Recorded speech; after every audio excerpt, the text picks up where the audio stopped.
Hello everyone, আমার second ব্লগে আপনাদের সবাইকে জানাই স্বাগত। তো এই ভিডিওটা শ্যুট করা হয়েছিল গত সানডেতে। তো সময়ের অভাবে আমার তো সেটা এডিট করা হয়নি আর আপলোড করাও হয়নি।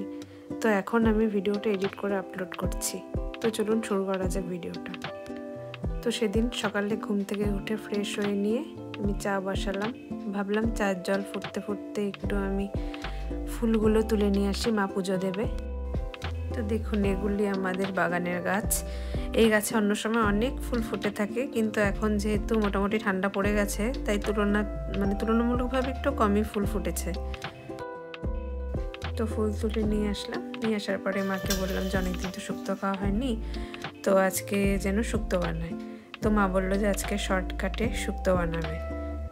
তো মা শুক্তো বানাচ্ছে আর আমাকে বুঝিয়ে দিচ্ছে শর্টকাটে কীভাবে তাড়াতাড়ি শুক্তো বানাতে হবে। তো তোমাদের যদি এই রেসিপিটা দরকার হয় তাহলে কমেন্ট করবে। তো নেক্সটে এই ভিডিওটা আমি আপলোড করে দেবো আলাদাভাবে। তো দেখো, মা রান্না করছে আর প্রসেসগুলো আমাকে আস্তে আস্তে বুঝিয়ে দিচ্ছে যে কী করে বানাতে হয় স্টেপ বাই স্টেপ। তো শুক্তো বানানোর পরে মা আরও কিছু আইটেম রান্না করেছিল। তো তারপর আমরা সবাই লাঞ্চ কমপ্লিট করে নিয়ে রেডি হয়ে রওনা দিলাম কালী পুজো। 14 হাত কালী মার এক পুজো হয় আমাদের এখানে বালুরঘাটের হিলিতে, তো সেটাই দেখতে। বিয়ের পরে আমার প্রথম এই পুজো দেখা, তো আমরা চললাম সেই পুজো দেখতে।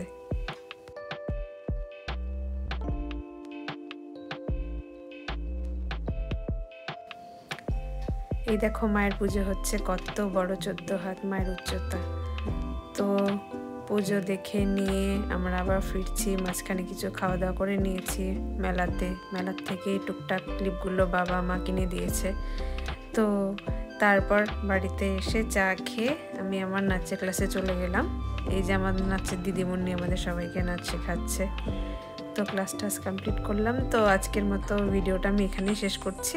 যদি ভিডিওটা ভালো লেগে থাকে অবশ্যই সবাই লাইক, শেয়ার অ্যান্ড সাবস্ক্রাইব করে দিও। দেখা হবে পরের ব্লগে। টাটা।